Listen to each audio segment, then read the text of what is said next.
Tonight we wander into the smoky glow of 19th century Paris, where every cobblestone seems dusted with flour, and every sigh carries the faint aroma of baking bread. You stand outside a narrow shop, shutters half open, a flicker of yellow light leaking into the misty dawn. Inside, a baker curses softly as he lifts his paddle, face slick with sweat, hair freckled with ash. His arms move like pistons, his eyes, like hollowed-out walnuts, tell the story of too many nights and not enough sleep. And it's Monday, the day every baker dreads. The day the ovens seem to mock their makers. You probably won't survive this shift without losing your eyebrows or your sanity. So, before you get comfortable, take a moment to like the video and subscribe, but only if you genuinely enjoy what I do here. Now, dim the lights, and let's ease into tonight's journey together. You trudge through the narrow Rue Mouffetard as dawn tugs at the horizon, the streets still damp from the night's drizzle. The city yawns, but you've already been awake for hours. In your apron, stiff with yesterday's crusted dough, you feel like a soldier heading to the front line. Every Monday, Parisian bakers whisper the same silent prayer: may the flour stay dry, may the yeast stay lively, and may no inspector darken the door.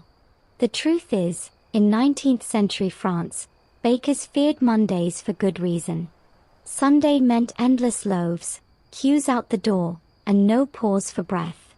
Because laws forbade them from baking on Sunday night, Monday morning began with chaos, tired hands, stale leftovers, and ovens still cooling from the weekend rush. You can almost hear the groan of iron doors as they swing open again, the hiss of dough slapping onto the peel, the muttered curses of men who haven't slept since Saturday. Bread, in those days, wasn't just food, it was survival. A family's mood, even its politics, rose and fell with the crust. The French Revolution had taught everyone that when bread ran out, so did patience. So imagine the pressure when, on Monday morning, a baker's shelves sat bare and hungry Parisians hammered at the door. Historians still argue whether the Monday bread panic was exaggerated by urban gossip or truly a recurring disaster. But for you, the evidence piles up in floury fingerprints. You step into the bakehouse, the ceiling low and smoky, the air alive with the hum of heat.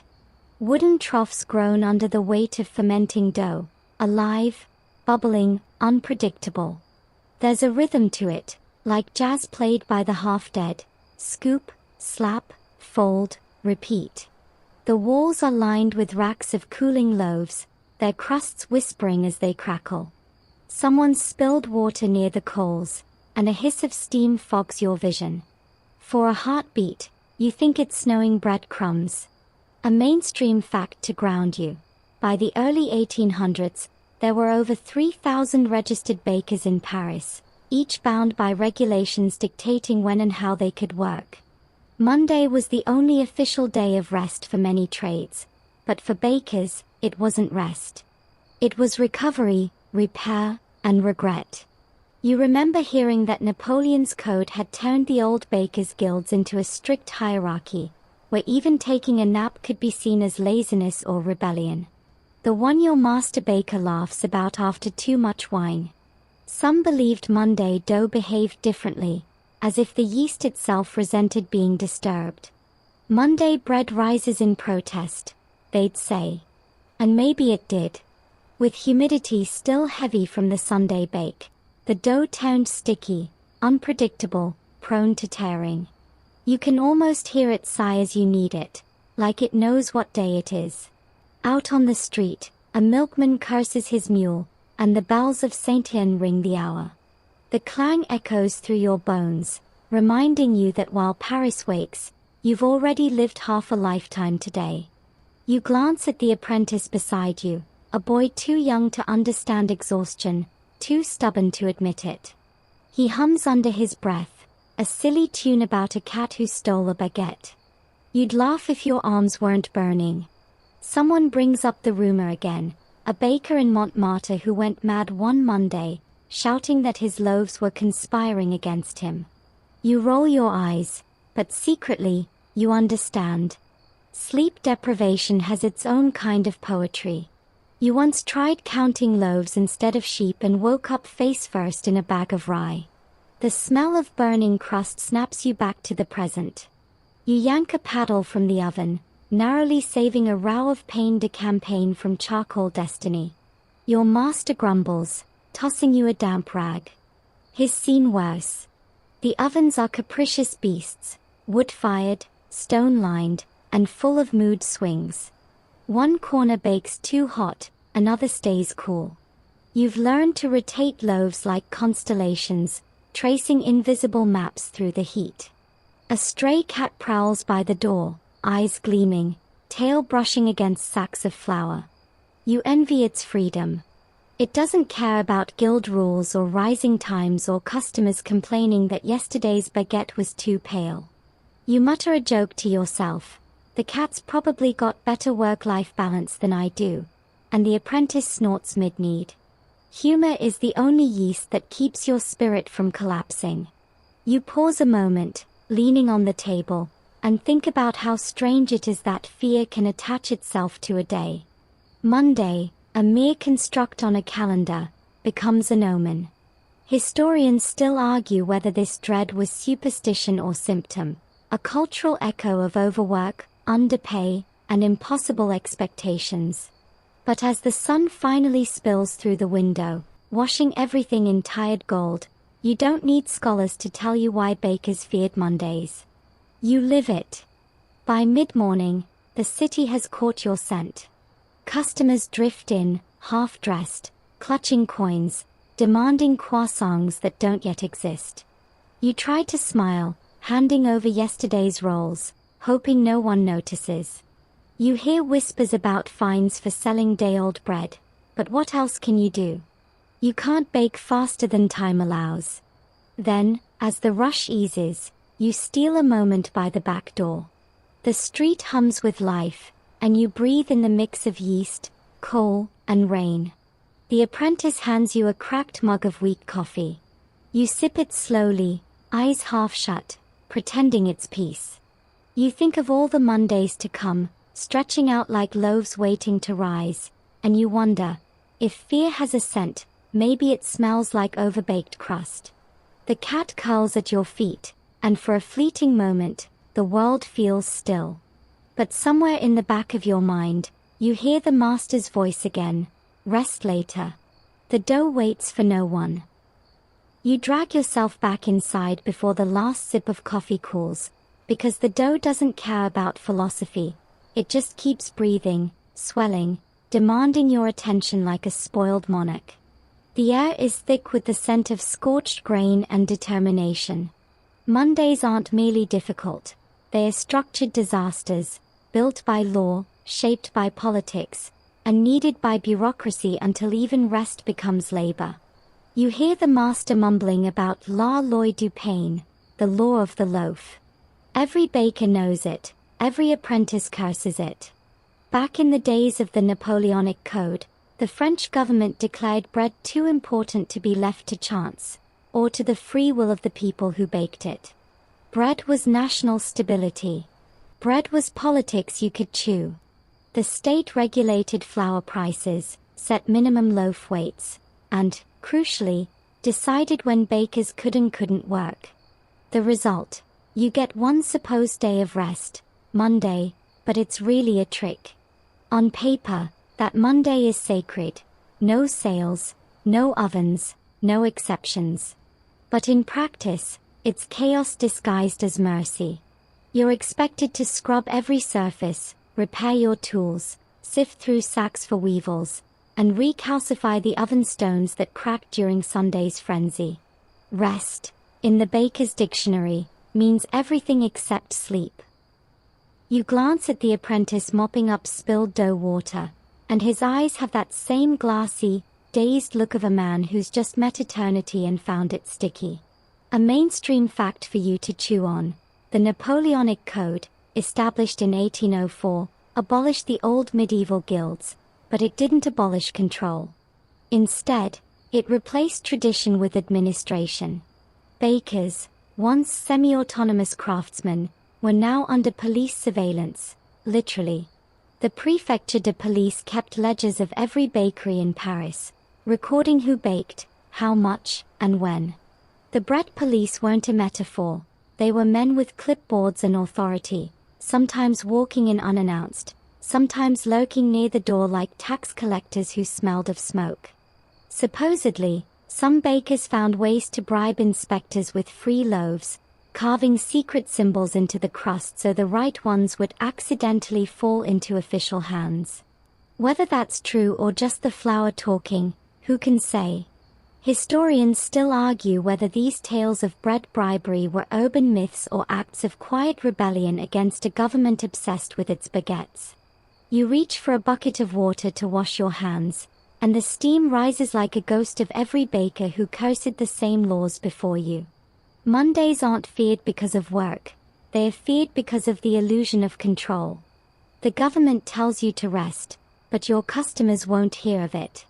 The neighbors bang on shutters, shouting, "Just one loaf. My children need breakfast." You know the fines for illegal baking can be brutal, yet your conscience wavers when you see hungry eyes. So, you cheat. Not boldly, but in the quietest, most human way. You mix a small batch after midnight, swear it's just testing, and by dawn, a dozen golden loaves rest under a linen cloth, warm and guilty. The master pretends not to see. The customers pretend not to notice. Everyone colludes in this dance of denial, because the law might control the oven, but not the stomach. You lean against the counter, wiping flour from your arms, and think about how much power a single loaf holds. It's not just food, it's order. In the chaos after the revolution, bread riots had toppled ministers, fueled pamphlets, and burned bakeries. No one wanted to relive that, least of all the men in charge.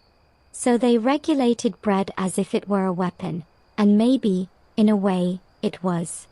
There's a running joke among the apprentices, we need dough, but the law needs us.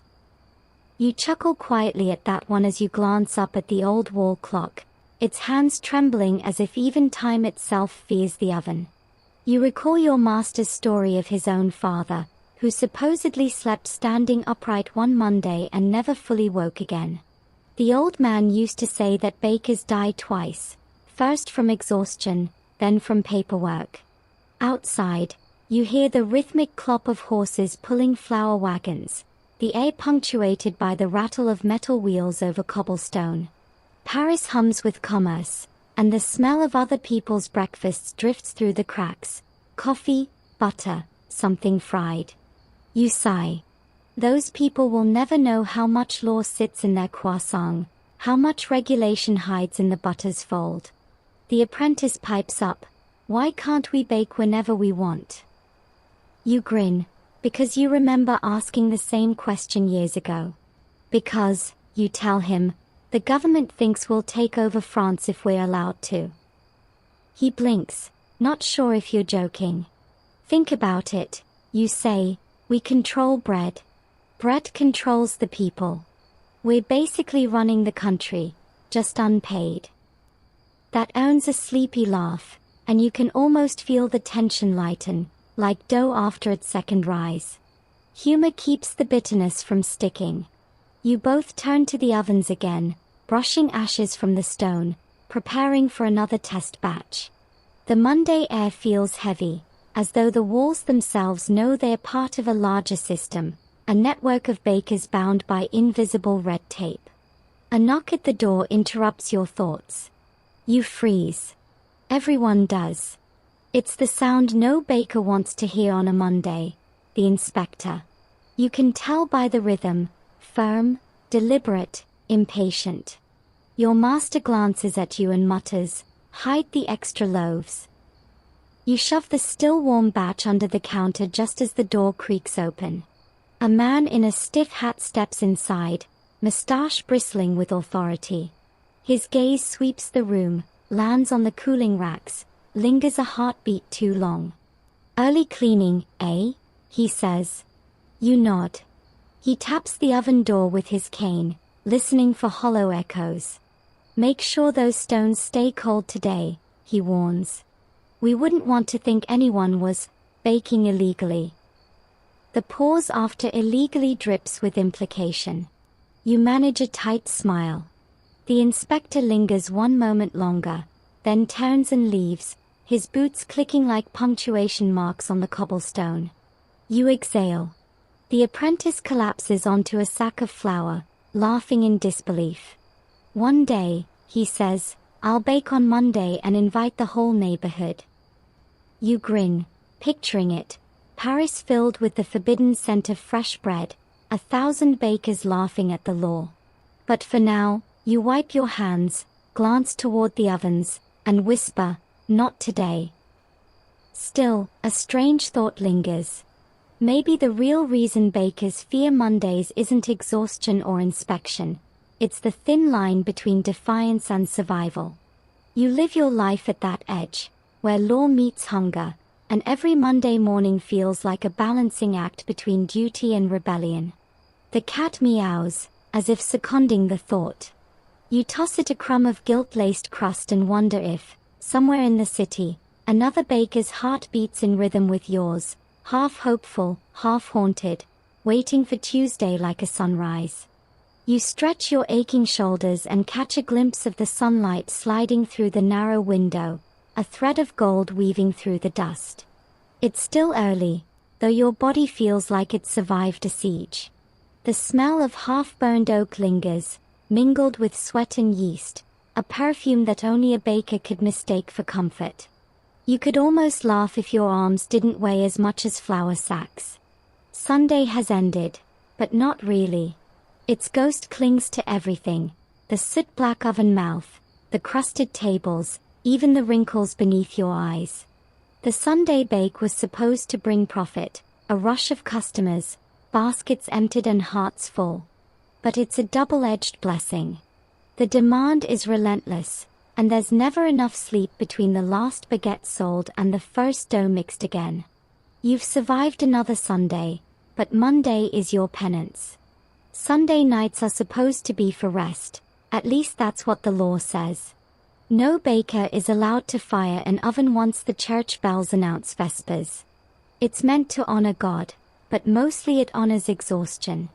Still, you stand there Monday morning, staring at an oven that's gone cold, your livelihood sealed behind a moral principle and a few lines of Napoleonic text. And now, you must coax life back into the stones with kindling and prayer. The apprentice is already at work, feeding twigs into the firebox. His eyes are half shut, his movements mechanical. You almost envy him. Youth has a way of bending without breaking. For you, every motion feels like lifting a cathedral. The flames take their time, licking at the brick, spreading warmth inch by inch. You crouch beside the opening and squint into the glow, watching the first sparks of Monday's battle come to life. A mainstream fact hums in your head, one you heard from a traveling merchant once. In the 1800s, Parisian bakers often worked 16 to 18 hours a day, 6.5 days a week. The half was Monday, though everyone knew it wasn't half of anything. It was the cruelest illusion in the trade. Historians still argue whether this exhaustion directly fueled early labor movements or simply hardened a generation of men into silence. But the records show one truth clear as sunrise. No one feared famine like a tired baker feared Monday. And the quirks, of course, make it all worse. Did you know some bakers believed you should never mix dough during the last toll of the church bell on Sunday? They said the sound unsettled the yeast. Ridiculous, sure, but when you're desperate for a good rise, you'd pray to yeast gods if you had to. One baker in the Rue de Rivoli was rumored to sprinkle holy water into his starter on Mondays, muttering that the devil sleeps in the dough. You smile at the memory of that tale, told with a wink over a cup of bitter coffee. But deep down, you wonder if he was wrong. You stand and stretch, rolling your neck until it pops like brittle crust. The air inside the bakery is heavy, sticky, alive. You move through it as if swimming in slow honey. Around you, The aftermath of Sunday chaos waits for attention. Broken paddles, flour scattered like snow, a mountain of blackened trays begging for scrubbing. Mondays are when bakers face their mistakes, their fatigue, their humanity. The master baker steps in, his apron tied with military precision, eyes scanning the room like a general assessing casualties. He mutters something about inventory, about how much flour you wasted on Sunday's rush. You nod, though the words barely register. Your mind drifts to the customers outside, housewives arguing over the last loaf, children sneaking crumbs, men complaining about crust hardness like it's a personal betrayal. You wonder if they ever think of the hands that shaped their breakfast. You take up a brush and begin to clean the oven mouth. The soot coats your fingers, black under the nails, a silent badge of your calling. Each stroke is rhythmic, hypnotic, and your thoughts blur with the motion. You remember the laughter from yesterday afternoon, the jokes shouted across the room as you worked shoulder to shoulder, delirious from heat. Someone had said, "We should charge extra for Monday bread, it costs us our souls." Everyone laughed, but the sound was thin. As the morning crawls, the exhaustion deepens into something strange, an almost holy fatigue. You move slowly, methodically, feeling each heartbeat echo through your wrists. You think about the irony of it all. You make the food that keeps others alive, yet you're half dead most days. A cart rolls past outside, and you catch a glimpse of another bakery down the street. The owner leans against the door frame, smoking, face ghostly pale under a dusting of flour. He gives you a look of mutual recognition, the shared misery of men bound to an unrelenting trade. You lift your hand in a faint salute. He nods, then disappears inside, probably to scold his own apprentice. The apprentice beside you suddenly sneezes, sending a puff of flour into the air like a cloud. You both laugh, weakly, but it counts. "Bless you," you mutter. "If the dough rises after that, we'll call it divine intervention." He grins, eyes red, shoulders slumped. Humor is thin currency in the bakehouse, but it spends well. By late morning, the heat from the newly stoked oven finally starts to radiate. The air shimmers, and the walls pulse with faint warmth. You roll a small lump of dough between your palms, testing the texture. It's uneven, tacky, resentful. Monday dough never cooperates. It's as if the yeast knows your spirit is broken and decides to join the rebellion. You slap the dough onto the table with a satisfying thud and start kneading, the rhythm soothing despite your fatigue. Push, fold, turn. The sound is steady, like waves against a shore. Your mind drifts. You think of Sundays in other trades, blacksmiths resting, tailors sipping wine, shopkeepers napping by open windows. And here you are, dancing with dough like it's a jealous lover who won't let you leave. Somewhere in the back of your mind, you hear your mother's voice from long ago, scolding you for working too hard. "You'll bake yourself into the ground," she'd said. Maybe she was right. But how else do you feed a city that eats dreams and calls it breakfast? You wipe sweat from your brow with the back of your wrist. The apprentice hums a tune, some nonsense about a baker who tried to sleep standing up and accidentally invented the baguette. You chuckle. If only exhaustion could invent something, you murmur. We'd be rich. The door creaks open, and a shaft of light cuts across the flour-dusted floor. A customer peeks in, hopeful. "Are you open yet?" they ask. The master sighs and waves them off gently. "Tomorrow," he says, the word sounding both like a promise and a curse.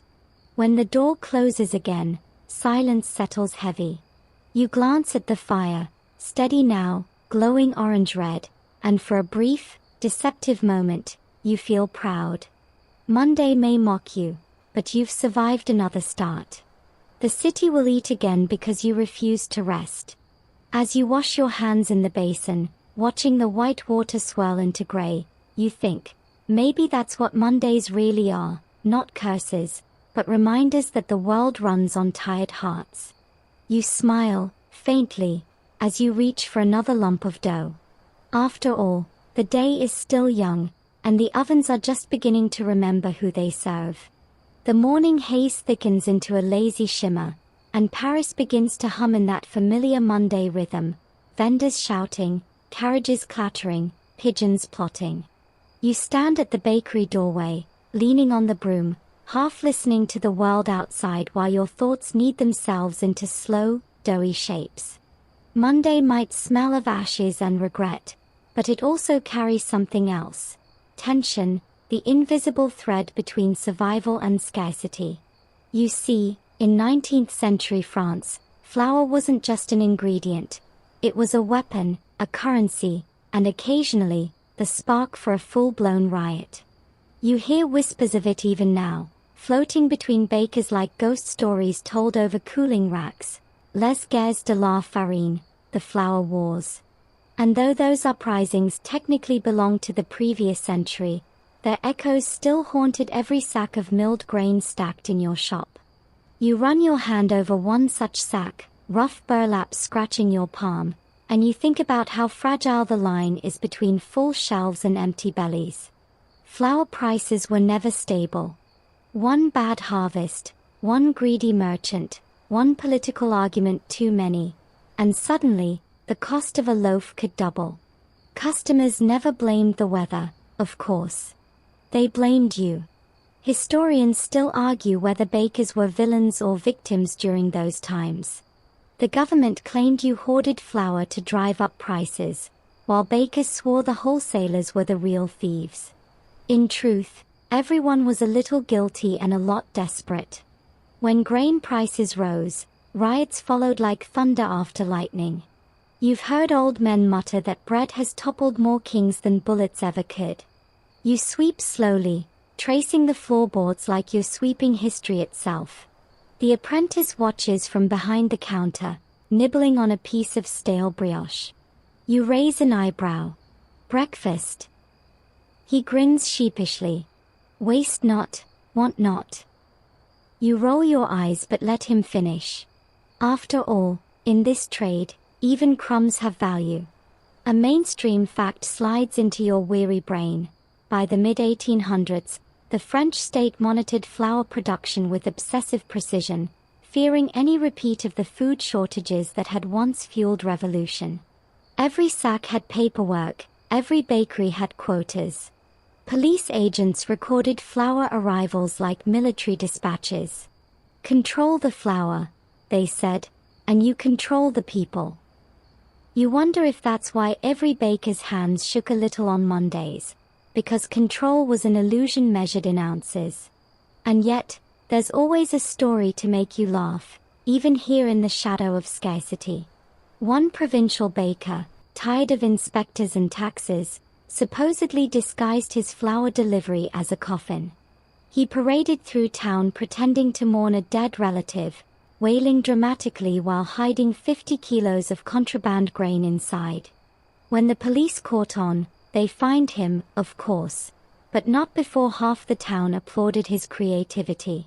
You imagine his neighbors whispering, "Bless him, he buried his flour with honor." You smirk, picturing yourself trying the same stunt. The apprentice would probably insist on carrying the coffin, tripping over cobblestones while you kept a straight face. You'd get caught within minutes. Still, the thought brings a small flicker of joy, the kind that keeps fatigue from swallowing you whole. You head to the back, where sacks of flour lean like sleeping soldiers. You check for moisture, your greatest enemy besides inspectors. A wet sack means disaster. Spoiled flour smells sour, clumps like clay, ruins everything it touches. The master once said, "Water is a baker's friend until it sneaks into your pantry." You test each bag, pressing gently, listening for that dry whisper of safety. As you work, the master joins you, his footsteps slow and deliberate. "The prices are changing again," he mutters. You glance up. Higher. Always higher. His jaw tightens.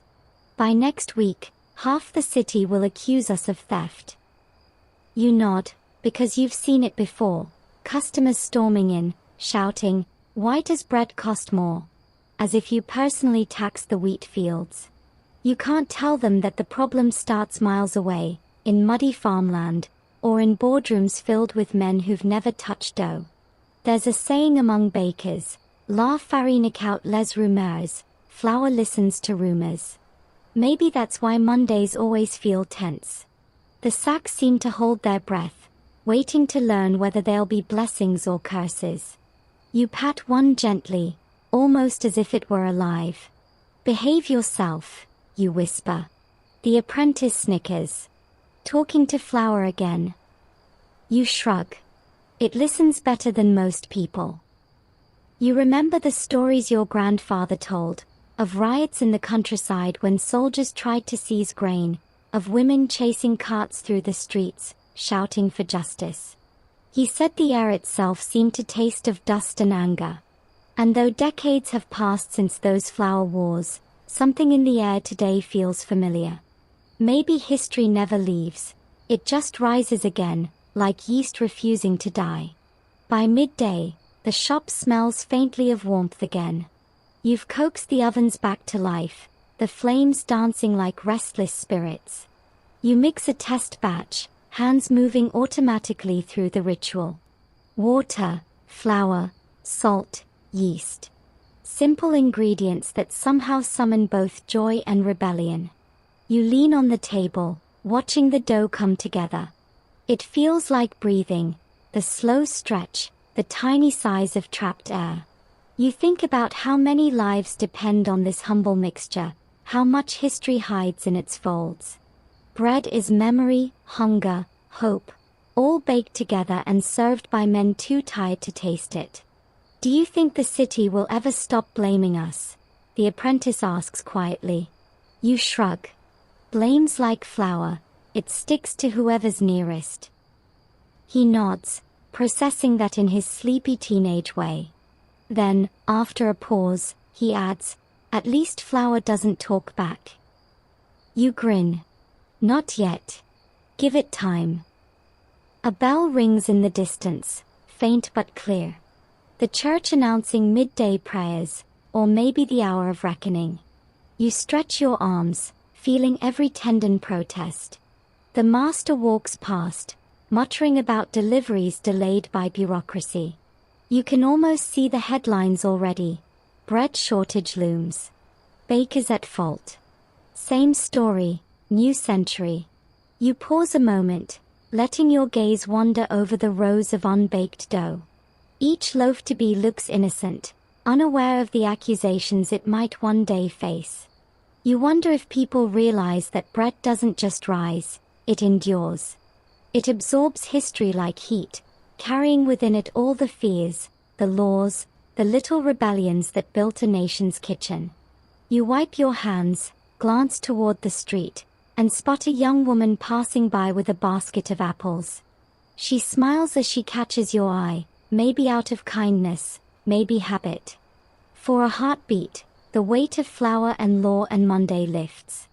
You smile back, faintly, and watch her disappear into the crowd. Somewhere deep inside, you feel it, the strange pride of the baker's house. You feed the world, and the world blames you for its hunger.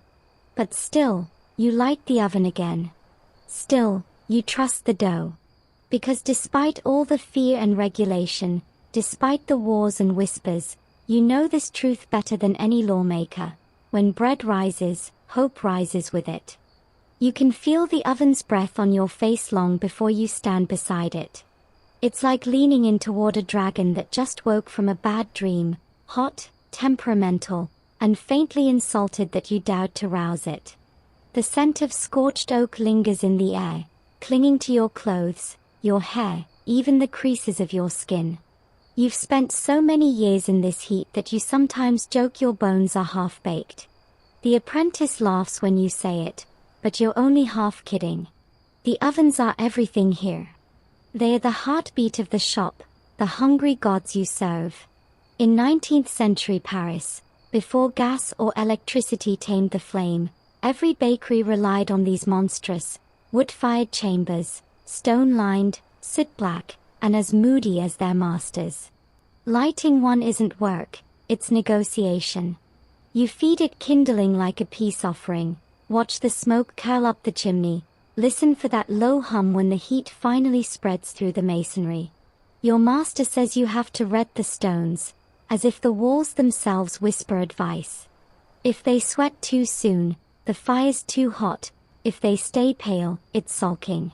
You press your palm near the opening, feeling the radiant throb without touching.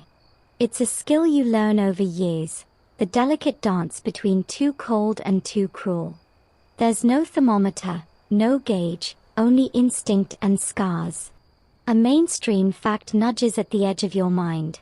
By mid-century, Parisian bakers were burning through more than 250,000 cords of wood a year just to keep these ovens alive. The city smelled of yeast and smoke, an unintentional perfume of civilization. And yet, even with all that heat, Monday mornings felt cold, the ovens still recovering from Sunday's exhaustion. You toss in another log, watching the sparks scatter like fireflies. The apprentice coughs, fanning smoke toward the door. Feels like the oven hates us, he mutters. You grin. It does. It remembers everything we burned. There's a legend about these old ovens, one of those quirky stories bakers trade to keep the night shift awake. They say if you listen closely on a quiet Monday, you can hear the stones sigh. Some claim it's just trapped air releasing as the bricks expand, but others swear the sound is the oven's memory, each sigh a whisper of loaves past, of doughs risen and fallen, of bakers who never made it to Tuesday. Historians still argue whether such superstitions were harmless folklore or reflections of the psychological strain that defined the trade. But when the air is thick with heat and exhaustion, even the rational start to wonder. You reach for the wooden peel, the long paddle scarred by years of use. Its handle fits your hand perfectly now, worn smooth where sweat and effort meet. You slide a test loaf inside the oven mouth, the dough hissing faintly as it meets the radiant stone. The smell blooms almost instantly, sweet, nutty, alive. It's the perfume of patience, the scent that turns hardship into comfort. The master walks by, inspecting your technique with that eternal look of mild disapproval. Rotate it after 8 minutes, he says. No sooner. You rush it, you ruin it. You nod, though you already know the rhythm by heart. 8 minutes. A blink in exhaustion, an eternity in hunger. The oven's roar settles into a low, steady hum. You can feel it in your ribs. The air shimmers, waves of heat dancing over the dough. You stare through the darkness, eyes stinging, until you see the faint blush of crust beginning to form. It's hypnotic, almost holy. You forget the blisters, the soot, the laws, the Mondays. For a moment, it's just you and the bread, two tired souls helping each other rise. A fly buzzes near your ear, snapping you back to reality. You swat it away, half annoyed, half amused. Even the flies want breakfast, you mutter. The apprentice chuckles and tosses you a rag. Maybe they'll pay better than the customers. You laugh despite yourself, the sound echoing off the stone walls. By late morning, the first batch emerges, golden, crisp, the crust singing as it cools. That crackling sound is called the song of the bread, and every baker listens for it like a lullaby. It means the bake is right, that the crust hardened at the perfect moment. You hold a loaf close to your ear, smiling faintly at the tiny symphony. The apprentice copies you, wide-eyed. It's talking, he whispers. It's forgiving us, you correct softly. Then comes the cleaning, the part no one romanticizes. You scrape soot from the stones, shovel out ashes, cough until your lungs protest. It's brutal, repetitive work, and the dust coats everything in a gray film. The apprentice jokes that he'll turn into a statue if he stands still long enough. You reply, "At least statues don't have to bake on Mondays." The master joins in, telling stories as you work.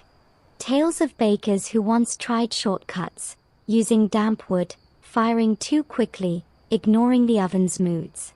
Every story ends the same way: cracked crusts, collapsed doughs, customers shouting. You nod at the familiar moral: haste burns bread. You pause to sip water from a tin cup, the metal warm from proximity to the fire. The taste is faintly smoky. You stare into the oven again, mesmerized by the flicker.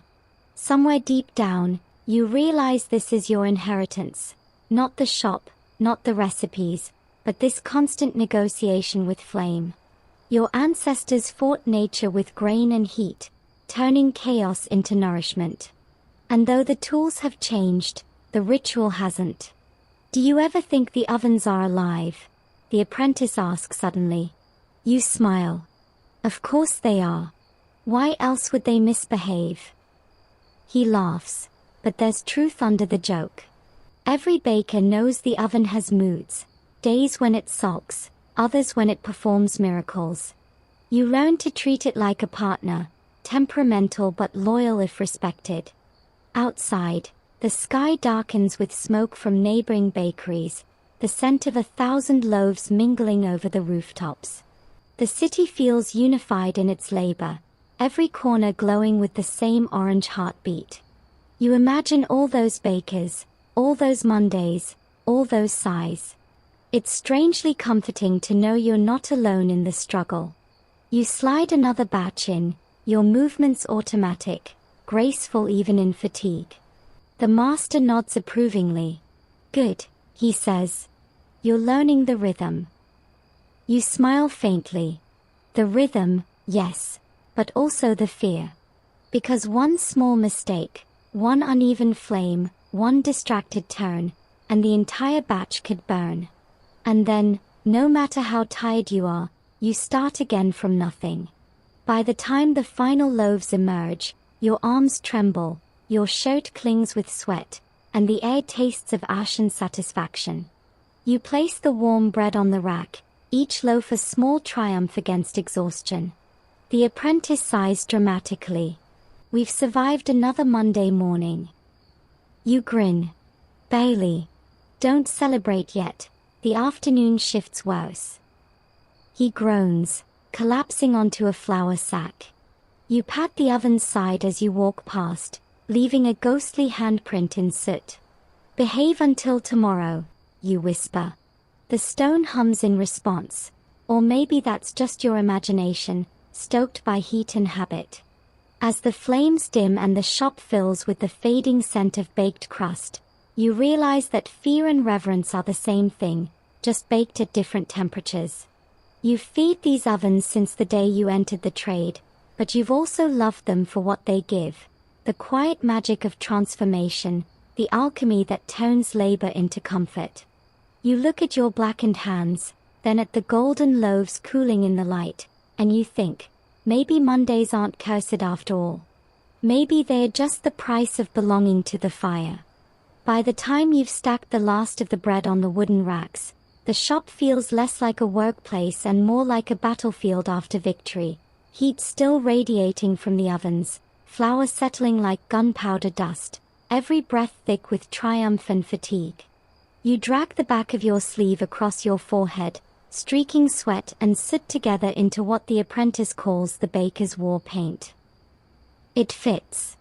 You've survived the morning, but the day isn't over. The afternoon belongs to the apprentices, and to the chaos they create. You glance toward the back corner, where the youngest of them, barely 16, leans against a flour sack with a faraway look that screams, half asleep, half pretending not to be. His broom droops like a defeated flag. You nudge him with your foot. "Still alive?" you ask. "Barely," he mumbles. You grin. "Good. That's how you know you're doing it right." The master says that apprentices are both the soul and the curse of a bakery. They arrive bright-eyed, dreaming of fame, and within a month they are ghosts in aprons, muttering in their sleep about overproofing.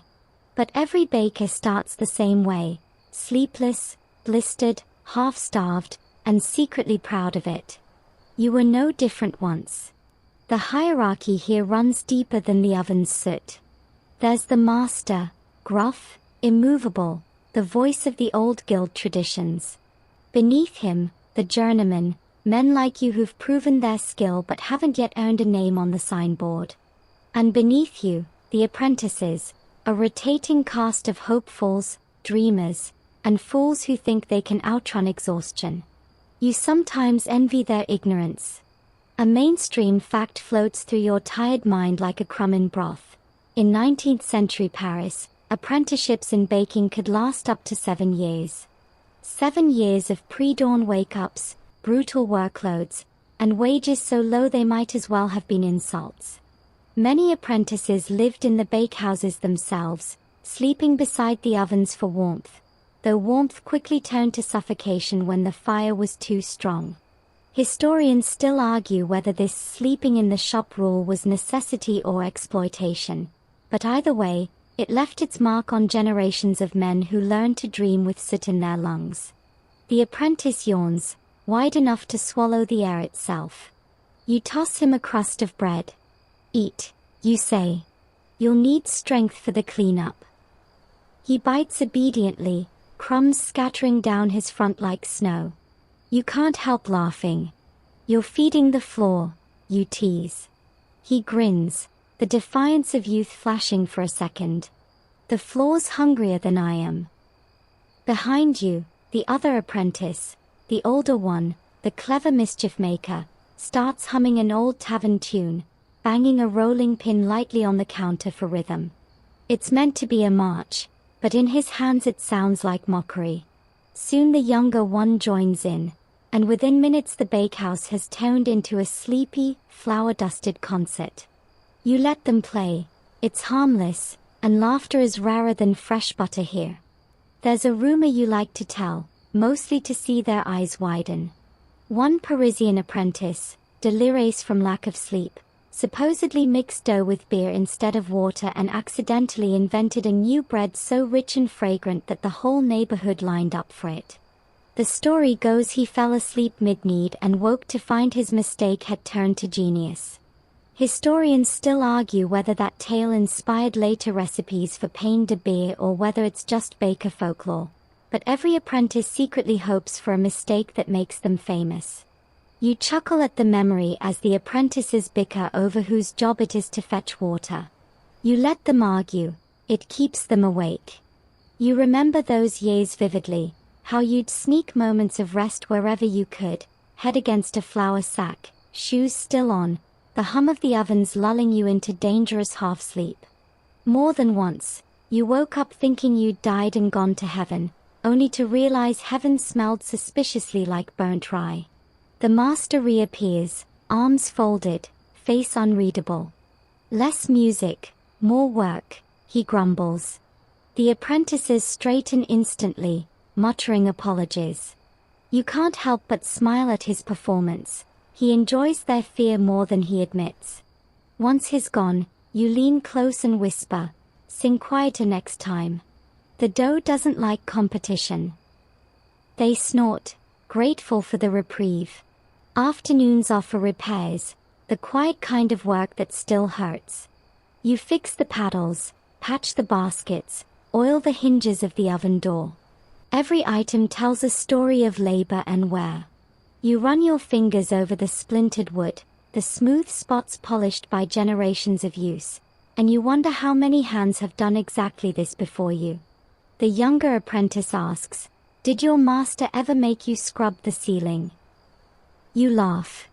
"Only once. He said I had to learn to see the room differently.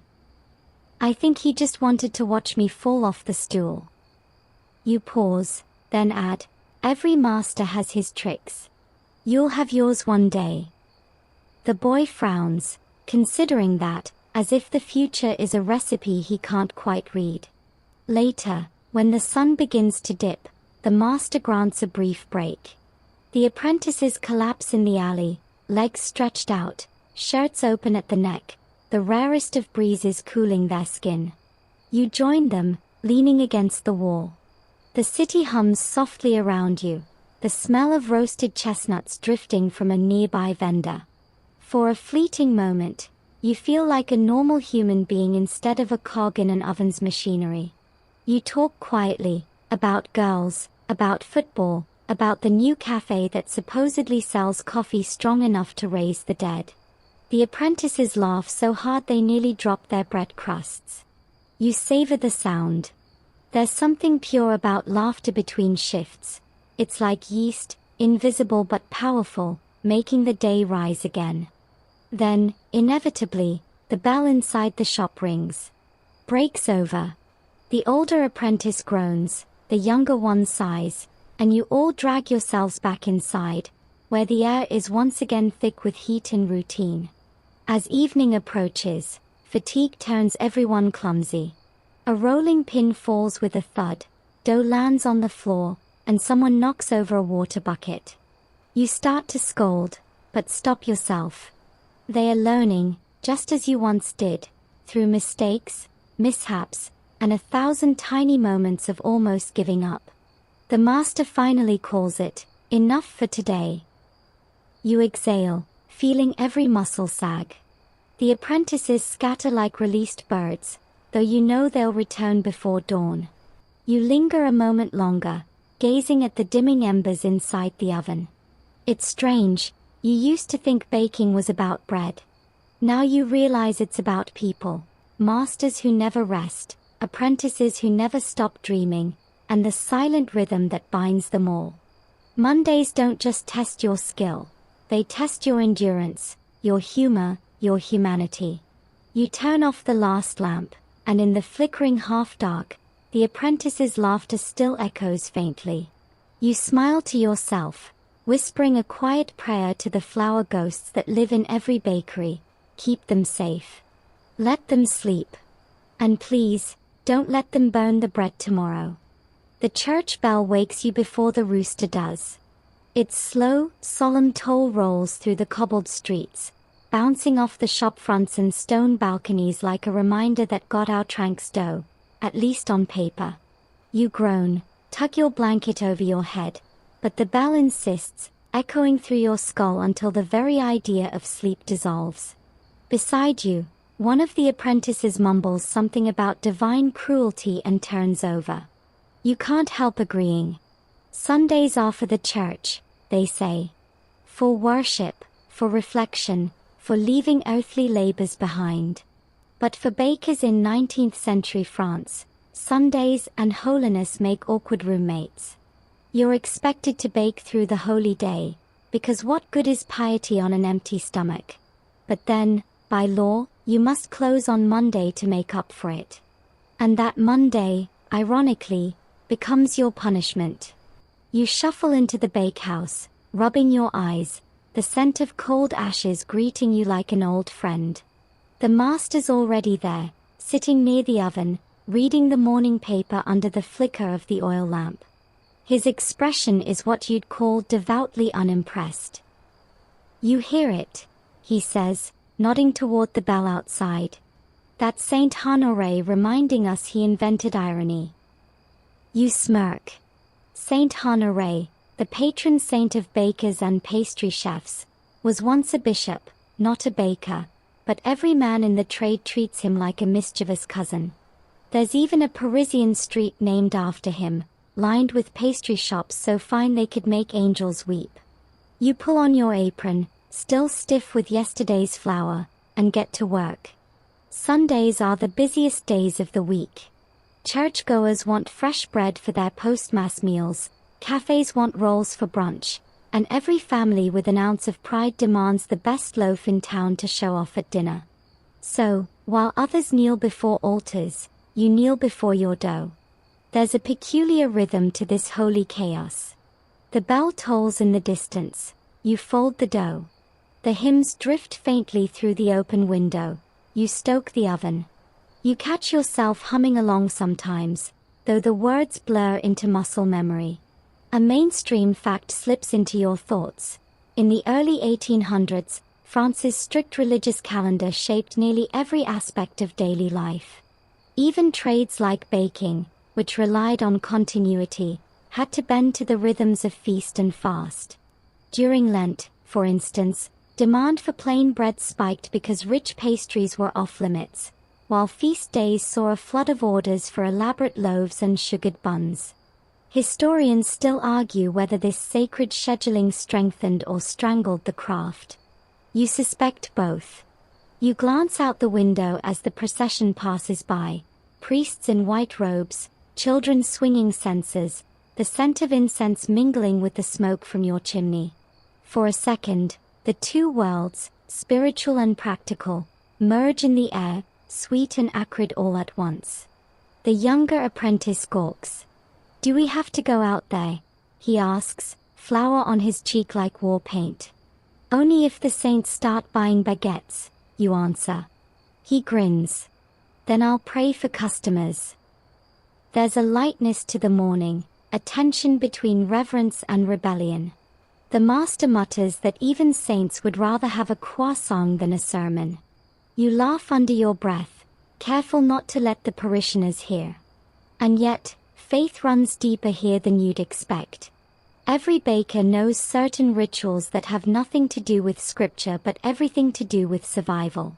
You always make the sign of the cross before loading the first loaf. You never sweep the bakery at night. It's bad luck, supposedly brushing away tomorrow's fortune. And on Mondays, no matter how tired you are, you never bake before dawn. Give the dough its Sabbath, the saying goes. Some bakers in rural France used to bake tiny cross-shaped loaves on feast days and hide them near their ovens, believing they'd keep the fire from flaring or dying. The little charms, baked hard as bricks, were called holy crusts. You found one once, tucked behind a shelf, brittle with age. The master said it belonged to his grandfather. You left it there, just in case. The hours slip away in a blur of heat and devotion. Outside, the bells call parishioners to prayer. Inside, you pray for the dough to rise evenly. You think of how these rituals connect generations. The master's hands echoing his father's, yours repeating his. It's a sacred inheritance, even if no one writes hymns about yeast. By noon, the shop door creaks open, and the first customers trickle in, women in bonnets, men in coats still smelling of incense, all carrying baskets lined with white cloth. You greet them with polite nods, the way your master taught you. "May your loaf be blessed," one woman says as you hand her a round of pain de campagne. You smile faintly. It already is. The master watches her go, then turns to you. She says that every week. I think she's hoping we'll give her a discount for piety. You grin. Maybe she thinks it's a tithe. He chuckles, the rarest sound in the world. By evening, the church bells fall silent. The city exhales. But inside the bakehouse, your Monday fear starts to simmer. Tomorrow you'll close the shop, as the law demands. But closing doesn't mean resting. Mondays are for scrubbing every inch of the place, cleaning the flues, patching the baskets, repairing the floorboards, and, worst of all, dealing with inspectors who always seem to choose that day to appear. You slump onto a stool, rubbing your wrists. The apprentices chatter about sneaking off to the river for a swim, though you know they'll probably just sleep behind the flour sacks again. You envy them a little. "Do you ever wish we could just skip Monday?" the younger one asks, eyes heavy. You laugh. Everyone wishes that. Even God rested on Sunday. But bakers? We rest when the bread lets us. The master sighs, wiping his hands on a rag. "You think the saints had to argue with flour this much?" he mutters. "If they did, half of them would have quit." You snort, nearly spilling the bucket of water you're holding. Saint Honoré didn't quit, you remind him. He just outsourced the miracles. He chuckles again, shaking his head. Maybe that's what we need. A miracle. One that makes dough proof itself while we sleep. The idea makes you grin. Call it divine fermentation. The bell outside tolls again, one last echo across the rooftops. You pause, listening. It's almost comforting now, like a heartbeat at the edge of exhaustion. The apprentices yawn, the fire dies low, and the world narrows to soft light and slower breath. Somewhere between the sacred and the mundane, you realize the truth. Baking is its own form of faith. You believe in what you can't yet see, the rise, the crust, the promise that labor will turn to nourishment. And maybe, that's why bakers feared Mondays so much. Because faith, like dough, collapses when left alone too long. You close the shutters and glance once more toward the distant steeple. Sleep well, Saint Honoré, you whisper. We'll wake before you tomorrow. It starts with a sound you've come to dread, the hollow thump of dough collapsing against the table. It's a Sunday evening, the air thick with heat and fatigue, and you realize too late that the apprentice has fallen asleep mid-knead. His head droops forward, his cheek pressed against the mound of dough like it's a pillow. You stand there for a long moment, watching his chest rise and fall, torn between pity and disbelief. You sigh. You're supposed to punch the dough, not the other way around. He doesn't move. You nudge him gently with your elbow. Come on, soldier. The battle's not over. Still nothing. Finally, you clap your hands loudly. He startles awake, blinking like a man reborn. I wasn't asleep, he mumbles. I was meditating on gluten. You can't help laughing. Well, your enlightenment's underproofed. The master appears from the storeroom, eyebrows raised, lips twitching toward a smirk. Another one, he says. Every week, one of you joins the Brotherhood of the Sleeping Baker. That's what they call it, a mock fraternity for those who nod off in the middle of a shift. Its membership, by your count, includes nearly every baker in Paris. It's not shameful so much as inevitable. Sleep deprivation is the silent ingredient in every loaf you've ever made. A mainstream fact rises like yeast in your memory.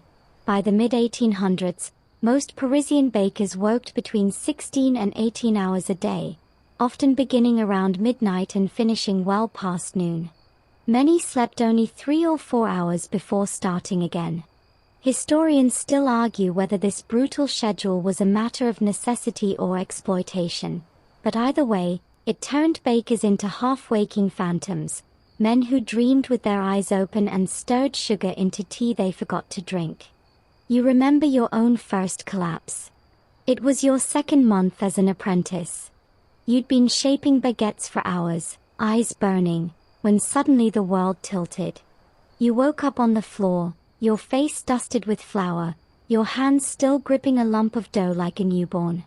The master laughed so hard he nearly dropped a loaf. Congratulations, he said. Now you're a real baker. In time, even the customers joined the joke. There were cartoons in newspapers. Le boulanger somnolent, the drowsy baker, drawn with a crooked hat and a loaf under his arm, stumbling like a drunkard. Satirists claimed Parisian bread tasted so good because the bakers needed it in their dreams. You laugh at that now, though you know there's a sting of truth in every jest. In one notorious case, an exhausted baker supposedly sleepwalked to the oven, mistook his hat for a loaf, and baked it to a perfect golden brown. When asked what possessed him, he replied, "At least the hat didn't complain." No one knows if it really happened, but every bakery seems to claim it did, their master's master, or some uncle from Marseille. You've learned that in this trade, the best lies come lightly floured with truth. The apprentice wipes his eyes, still half asleep. I dreamed the dough was talking, he says. It told me to rest. You smirk. It lies. Dough's jealous of our free time. The master grunts. If dough ever talks to me, I'll sell the shop and become a priest. You glance at him. You'd still wake up at 3. He can't argue that. As the night deepens, the fatigue thickens too. The sound of kneading turns slow, like a heartbeat winding down. Even the oven seems to yawn, its glow dimming between breaths. The apprentice's chatter fades to murmurs, then to silence. The only sound is the steady thump of hands on dough, a lullaby made of labor. You find yourself drifting too. The rhythm lulls you, hypnotic. You think of all the bakers who came before you, their own sleepless hands pressing the same motions into the same tables, leaving behind invisible fingerprints of endurance. The walls feel like they remember them. A flicker of worry breaks your trance. You glance at the younger apprentice, who's leaning dangerously close to the oven. His head nods once, twice, then jerks upright. You walk over and steer him toward a stool. Sit. Before you cook yourself. He protests weakly. I can keep going. You shake your head. Even dough rests before it rises. So should you. The master overhears, nodding with a grunt. His learning. Took me 20 years to figure that out. Outside, the city begins to hum again. It's nearly dawn. Somewhere, a milkman rattles his cart, and the smell of coal smoke mixes with the scent of rising bread. Paris wakes while you fade. By sunrise, the worst of the exhaustion sets in, the kind that makes the world feel slightly detached, as though you're watching yourself from across the room. You smile mechanically at customers, hands moving on autopilot. A woman asks for a loaf, and you hand her two before realizing your mistake. She just laughs. You've been baking too long, she says. You nod. Since the revolution, you reply. She thinks you're joking. You're not entirely sure you are. Historians still argue whether bakers' chronic fatigue influenced the quality of 19th-century bread. Some say it added a distinctive texture, the result of overworked dough and slightly uneven proofing. Others insist it was a miracle it rose at all. You tend to agree with the latter. By mid-morning, the shop grows quiet again, the rush over. You lean against the counter, eyes half closed, listening to the cooling loaves crackle. That soft sound, the bread's song, is the only thing keeping you awake. The apprentices are slumped against the wall, heads bobbing, and for a brief, dangerous second, you consider joining them. Then you remember Monday's coming. Tomorrow, the inspectors might appear, or the flour delivery might be late, or the oven might decide it hates you again. But tonight, for once, you let yourself smile. The work is done. The bread is good.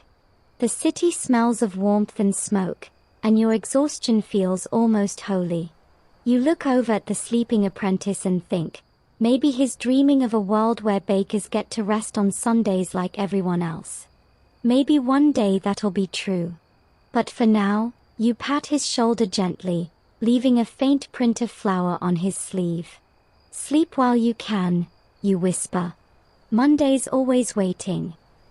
The oven's glow fades to a dull ember, the room cooling at last. You close your eyes for a heartbeat too long and almost fall forward, catching yourself on the table edge. You laugh softly. Brotherhood of the sleeping baker, you murmur. Membership renewed. Outside, the church bell rings, once, twice, thrice. You swear it sounds like laughter. You wake to a strange silence. No bells, no footsteps from the street above, no apprentices clattering buckets in the back. Just the slow, steady crackle of the cooling oven. The air feels heavy, as though the city itself is holding its breath. It's Monday. The cursed day.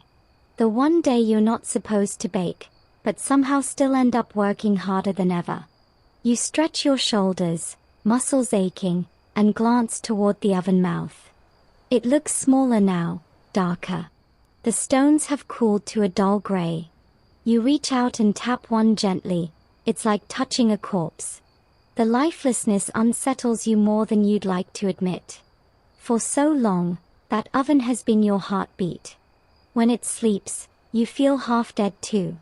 The master appears behind you, holding a folded newspaper. "Have you read this?" he asks, eyes gleaming with a mix of skepticism and fear. You shake your head. He lays it flat on the flour-dusted table. The headline screams, "Steam ovens, the future of baking."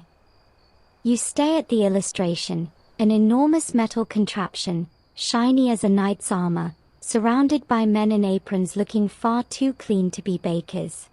Steam billows from a pipe at the top, like an industrial chimney. The master grunts. "They say it bakes twice as fast, no wood needed." You raise an eyebrow. "Blasphemy." He smirks faintly. "That's what I said." This is how it begins, the uneasy marriage between science and bread. In the 19th century, the world starts to change faster than the dough can rise. Steam power, mechanized mixers, temperature gauges, new inventions promising consistency, efficiency, progress. Words that sound like salvation to politicians and nightmares to bakers.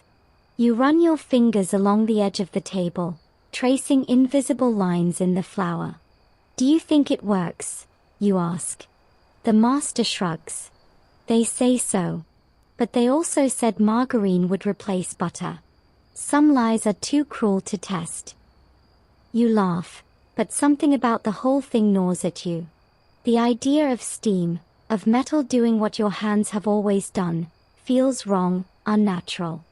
Bread is supposed to breathe, to rise slowly like a living thing. How can steel and pistons understand patience? A mainstream fact comes to mind. Around the 1830s, inventors across Europe began experimenting with steam-powered ovens, seeking to standardize baking in urban centers where demand far outpaced human endurance. Some Parisian bakeries adopted them quickly, using the technology to feed thousands daily. Yet, historians still argue whether this revolution improved quality or killed craftsmanship. You picture those new ovens. No crackle of wood, no scent of smoke, just the hiss of pressure valves. Efficient, yes, but soulless. The master must be thinking the same thing, because he mutters, "Steam can't pray for a loaf to rise." "Maybe it doesn't need to," you say quietly. He glares at you for that, though not unkindly. "Careful, boy." That's how progress starts, someone saying, "Maybe we don't need to care." The apprentices shuffle in soon after, yawning and rumpled, their hair standing at impossible angles. One of them spots the newspaper and squints. "That looks expensive," he says. The master snorts. "It costs more than this shop, more than your apprenticeship, and probably more than my sanity." The younger one tilts his head. "But if it makes the work easier." You cut him off gently. "Then it makes us unnecessary." That silences him. The oven crackles faintly in the corner, as if to underline your point. But curiosity doesn't die easily, even among skeptics. Later that morning, you walk to a neighboring district to see one of these new steam bakeries for yourself. The building looms large and modern, its chimney puffing thin, white clouds into the autumn sky. Inside, everything gleams, brass fittings, polished tiles, iron rails. The bakers move methodically, not rhythmically, like factory workers. You approach the foreman, a stout man with a mustache that looks engineered rather than grown. He beams proudly and gestures to the monstrous oven. "See? No wood, no smoke. Consistent heat every time. Perfect loaves." You peer through the glass. Rows of bread sit inside, their crusts forming evenly, mechanically, almost too perfectly. You can't smell anything, not the yeast, not the charred whisper of fire. It's wrong. Sterile. The silence around the machine hums with tension, not life.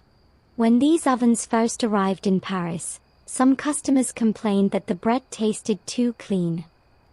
They missed the faint bitterness of smoke, the unpredictable color of crust. They said it felt like eating progress, and it gave them heartburn. You linger near the door, pretending to admire the machinery, but your stomach knots tighter with each hiss of steam. The foreman keeps talking about efficiency, output, the wonders of modern industry. You nod politely, but all you can think of is your master's old oven, the crackle, the sigh, the way it seemed to listen when you whispered. Historians still argue whether this shift marked the birth of modern baking or the death of its soul. You suspect it was both. When you return to your own bakehouse, the apprentices are sweeping the floor, the master mending a basket. You hesitate before speaking. "I saw it," you say finally. "The steam oven." He doesn't look up. And you exhale. It works. A long silence follows. The master nods slowly. "Of course it does. Progress always works. That's the trick." That night, as you sit beside the dying embers, the oven's last breath curling into the dark, you can't stop thinking about that sterile hiss. You imagine a future where bakers no longer sweat, where ovens never speak, where bread rises on command instead of hope. It's efficient, yes, but lonely. The younger apprentice, half asleep beside the fire, murmurs, "Do you think one day the ovens will work without us?" You stare at the embers, glowing faintly like eyes. "Maybe," you whisper, "but I hope not." You close your eyes and picture a world run by steam, by machines that don't fear Mondays, that never tire or doubt. And for the first time, you realize why bakers truly fear that day. It's not just the exhaustion, the laws, or the endless chores. It's the silence that creeps in when the oven stops needing you. You reach out, lay your hand against the cool stone, and murmur, "Don't let them replace you yet."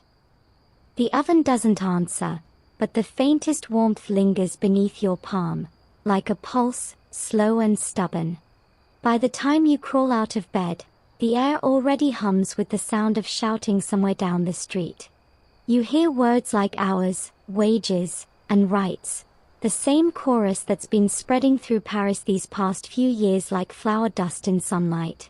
Revolution, you think, doesn't always need muskets. Sometimes it just needs overworked bakers with blistered hands. You throw on your apron and step outside. The street is lined with tradesmen, cobblers, butchers, washerwomen, all clustered around a man standing on an upturned flour crate. He waves a crumpled pamphlet and shouts over the noise, "No man should work 18 hours for the price of crumbs."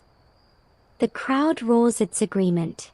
You catch the master watching from the doorway, arms crossed. "You going to join them?" he asks, his tone unreadable. You shrug. "Depends. Do they offer nap breaks?" He smirks, but there's worry behind it. "Careful, boy. Words like that can cost you more than sleep." Still, you can't help feeling the pull. Something's shifting in the air, something bigger than ovens or flour rations. Even here, in the flour-scented heart of the city, politics has crept into the cracks between loaves. Bakers have always been at the mercy of rules and rulers, from guild laws to grain taxes, but lately the talk in the backrooms has changed. It's no longer just about surviving Mondays, it's about rewriting them. Inside, you find one of the apprentices reading another pamphlet, smudging it with dough fingerprints. "They say there's a union forming," he whispers. "Bakers, millers, even delivery boys. They want shorter hours." You raise an eyebrow. "Shorter hours? How short?" "10 a day." You laugh. "That's not short, that's a vacation." But you can't deny the flicker of hope in his voice. The idea of rest, real rest, sounds almost dangerous. A mainstream fact drifts into your thoughts. In 1848, after years of unrest, the Second Republic briefly established the right to work and improved labor conditions across France. Bakers in Paris joined protests demanding limits on working hours and safer conditions in bakehouses. Historians still argue whether these early labor movements truly helped the trade or merely scared the masters into tighter control. But either way, the seeds were planted. You knead dough as the morning unfolds, your hands moving by instinct, your mind elsewhere. The city outside buzzes like a hive. Every so often, a chant rises in the distance, echoing through the narrow streets. You try to ignore it, but your rhythm falters. Flour flies where it shouldn't, the dough sticks where it shouldn't. The master notices. You're distracted, he says. You glance at him. They are fighting for us. He shakes his head. They are fighting for themselves. We fight for the bread. You bite back a retort. The master's lived through more revolutions than you've had birthdays. He remembers the chaos, the shortages, the way flour became more precious than gold. For him, politics is just another kind of fire. Unpredictable, dangerous, hard to control. Still, you can't ignore the gnawing thought. What if he's wrong? One guildmaster supposedly tried to bribe his workers with pastries instead of wages, offering a daily croissant in exchange for silence. The story says it worked for a week, until the workers returned the next Monday carrying signs that read, "We want bread, not butter." It's hard to know if it's true, but every baker you meet swears it happened just one district over. By midday, the crowd outside grows louder. Someone throws a pamphlet through the bakery window. It flutters to the ground near your feet, its ink still wet. Every baker deserves his Sunday. You stare at it for a long time, then tuck it into your apron pocket before the master can see. When you step out to deliver loaves that afternoon, the streets are alive with tension. Men shout, women lean from balconies to watch, children dart between legs carrying scraps of bread like trophies. You pass one bakery boarded up, another with its window smashed. Someone scrawled a message on the wall in charcoal, "No rest, no bread." Historians still argue whether the so-called boulangers' protests were genuine labor movements or small echoes of larger upheavals. But walking these streets, you can feel the truth humming beneath your boots. This isn't about politics, it's about exhaustion turned into rebellion. You stop near the Place du Châtelet, where a group of bakers stand shoulder to shoulder, aprons white as flags. One of them, a burly man with soot on his cheeks, spots you and waves you over. "Join us, brother," he shouts. "We're not baking till they cut the hours." You hesitate. The master's warning rings in your head. But the faces around you, tired, determined, alive, pull you forward. You take a step, then another. The man claps your back. "Another honest baker. What's your name?" "Doesn't matter," you say. "We all answer to the oven." That earns a laugh, a good one, and for a moment the fear lifts. You stand among them, not as a worker or a dreamer, but as something older, a descendant of men who've wrestled with fire since the dawn of civilization. Someone starts singing, a rough, low tune that spreads through the crowd like heat. You don't know the words, but you hum along anyway. The melody smells of yeast and smoke. When you return to the shop that evening, the master is waiting. His face is unreadable. "So," he says, "you marched." You nod. He doesn't shout. He just sighs. "Did it feel good?" You pause. "It felt awake." He studies you for a moment, then turns back to the oven. "Don't let the fire die, then. Revolution's just another form of heat. It burns, but sometimes it bakes something new." You stand in silence as he stokes the embers. The light flickers across his face, and for a second he looks younger, almost proud. Outside, the chants fade into the distance. Inside, the oven hums, the same as always. Progress, rebellion, exhaustion, they all melt into the same rhythm. Knead, rise, bake, rest, repeat. You look at your flour-streaked hands and think of all the bakers who've marched before you, who've feared Mondays not because of the work, but because of what might come after. You whisper to no one, "We'll rise, too." You don't notice her at first. She's just another figure moving quietly through the flour haze. Bare arms dusted white, hair tucked beneath a scarf, eyes sharp enough to slice through dough. But then you realize she's not one of the apprentices. She's the master's wife. And by the way everyone instinctively steps aside when she enters, you suspect she runs this place more than he does. She carries a basket of loaves to the counter, balancing them with practiced grace. "You're late," she says without looking at you. You blink. "I didn't know I was expected." Her lips twitch into a smile.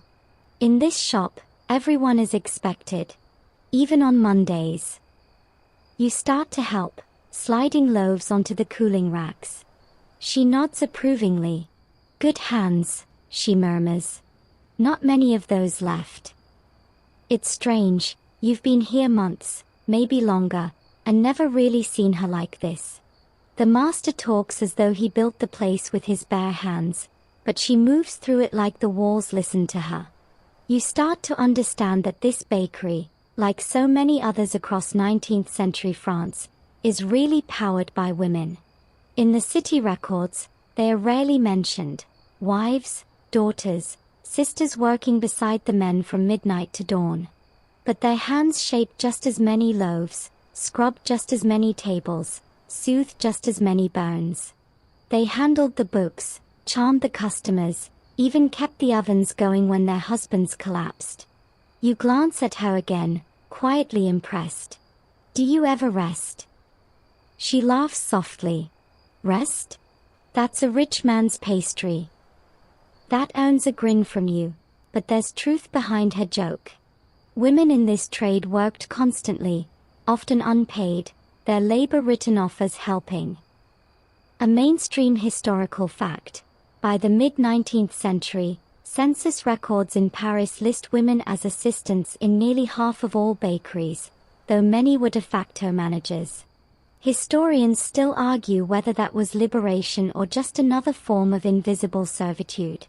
She wipes her hands on her apron and gestures toward a narrow ledger on the shelf. "Can you read numbers?" "Some," you admit. "Good. Count the flour barrels for me." You move to the back and start tallying the dusty wooden barrels. It's mindless work, but comforting, each mark another rhythm in the endless beat of bakery life. When you return, she's standing over the master, who's frowning at a bill. "You bought too much wood again," she says flatly. "It was cheap," he grumbles. "It's still money we don't have." Their argument drifts around you like smoke, practiced and harmless. You realize they've been performing this same duet for years, his stubborn pride, her practical precision. She sees the numbers, he sees the flames. Together, somehow, they make bread happen. After a while, she turns back to you. "You've been here a while. Do you like it?" You shrug. "I like the smell. I hate the hours." She nods. "Then you're honest. That's rare." You feel oddly flattered. "Why do you stay?" you ask. She looks toward the oven, where light flickers across the stone like candle glow. "Because if I don't, he won't. And if he doesn't, this street forgets how to smell like bread." That hits you harder than you expect. She says it so simply, but you hear the weight beneath it, the quiet duty, the love, the exhaustion hidden under layers of flour. You start to realize that fear of Mondays wasn't just a man's burden. It was shared, equally and invisibly. Some wives of bakers in provincial France were known to sleep in flour sacks beside the ovens to keep warm while their husbands worked through the night. Locals joked that no one in the bakery sleeps alone, not even the bread. You almost tell her the joke, but stop, she'd probably just roll her eyes. Instead, she gestures toward the front counter, where a line of customers begins to form. "See that woman with the basket," she whispers. "She comes every day. Never says a word, but counts every coin twice. That's who we bake for. Not the prefect, not the inspectors, her." You watch as the woman exchanges a few francs for a small loaf. Her hands tremble slightly as she takes it. She sniffs it once before tucking it into her shawl. Something about the ritual feels sacred. When the rush subsides, the master disappears upstairs, muttering about the accounts. You're left alone with his wife. She leans against the counter, rubbing her wrists. "You should know," she says, "half the city's bread never makes it to the market. Women trade it, hide it, stretch it. We do what we must." You nod. "My mother did the same. Then she was wise," she says. "Bread isn't just food, it's diplomacy." Historians still argue whether the informal networks of women who distributed leftover bread were acts of charity or quiet rebellion against food regulation. But standing here, you don't see rebellion, you see survival. She takes a loaf from the rack, cuts it in half, and hands you a piece. "Eat," she says. "You'll need it." The crust crackles under your fingers. It's warm, perfect. You bite into it, and for a moment, the chaos of the world fades. Just you, the smell of yeast, and the hum of the oven behind her. "You bake well," you tell her. She smiles faintly. "Don't tell my husband. He still thinks it's his recipe." You laugh, and she joins you, though her eyes soften with something like fatigue. "We all pretend," she says. "It keeps the bread rising." Later, when the candles burn low, you watch her wipe down the counters one last time, moving with quiet efficiency. The master snores upstairs, oblivious. You realize she's the one who locks the doors each night, who starts the fire each morning, who keeps the rhythm steady while everyone else collapses. You whisper a thank you she doesn't hear. As you step outside, the moon glows over the rooftops, and the street smells faintly of cooling bread. You think of all the nameless women whose hands shaped the loaves that built empires, fed armies, soothed revolutions. They feared Mondays too, but not because of the laws or the work. They feared them because Monday never waited for gratitude. And as you walk home through the sleeping city, you wonder how many stories like hers went untold, how many bakers' wives made Paris rise before the sun ever did. The morning feels different. Too still. Too precise. You know before you even open your eyes that something's wrong. The bakery's rhythm, normally a gentle storm of scraping, coughing, and clattering, is unnervingly quiet. Then you hear it, 3 sharp knocks on the door. Not the friendly rhythm of a customer, not the lazy rattle of a supplier. This one is official. You groan. The master groans louder. And somewhere behind the flour sacks, the apprentices freeze like rabbits. You don't need to look to know who it is. Monday. The inspector's day. The master wipes his hands and mutters, "Hide the bad loaves." You blink. What bad loaves? He gives you a look. Exactly. You move fast, covering the misshapen baguettes with a cloth, shoving the underbaked ball behind the counter. The air smells too warm, too alive, like guilt in crust form. When you finally open the door, the inspector fills the frame like a shadow in human form. His immaculate, black coat, polished boots, a notebook tucked beneath his arm. His moustache could slice cheese. "Monsieur Fournier," he says in a tone that suggests he already knows the answer. The master forces a smile. "Indeed, monsieur. A fine morning, isn't it?" The inspector steps inside without being invited. "We shall see." You trail behind him as he moves through the bakery with the slow precision of a cat in a bird cage. Every surface he touches leaves a cleaner fingerprint than before. He pauses at the oven, sniffs, frowns. Still warm. Residual heat, the master offers quickly. Residual from when? The master hesitates just a second too long. Last night. You catch the faintest smirk under the inspector's mustache. Of course. It's an open secret among bakers. Technically, Monday was the mandated rest day under Napoleonic labor codes and later municipal ordinances, meant to prevent exhaustion and accidents. But in reality, many baked in secret to prepare for Tuesday's rush. The inspectors knew. The bakers knew the inspectors knew. The whole ritual was a dance of hypocrisy performed weekly under the crust of the law. He walks to the workbench, traces a finger through the flour dust, and examines it like a crime scene. Fresh, he murmurs. Flour lingers, the master says, but his voice sounds smaller now. The inspector flips open his notebook. The pages are neat columns of numbers and names. Bakers fined, bakers warned, bakers ruined. He writes something down, and you can almost hear the scratch of the quill like thunder. You glance toward the master's wife. She stands behind the counter, calm as ever, her hands folded neatly in front of her. The inspector notices her and stiffens. "Madam," he says with a shallow bow. She nods politely. "Would you like to taste a loaf?" The people find it improves their mood. His eyes narrow. "Are you offering a bribe?" "Of course not," she says sweetly. "I'm offering breakfast." You nearly laugh, but bite your tongue. She slices a loaf cleanly, the crust crackling like applause, and places it on a plate. The inspector hesitates, then takes a bite. The silence that follows feels like a trial verdict. He chews slowly. "Acceptable," he says finally. The master exhales audibly. But the inspector isn't done. He strolls to the back room, inspecting every corner as though expecting to find contraband croissants. He pauses at the stack of flour barrels. "Do you have your purchase receipts?"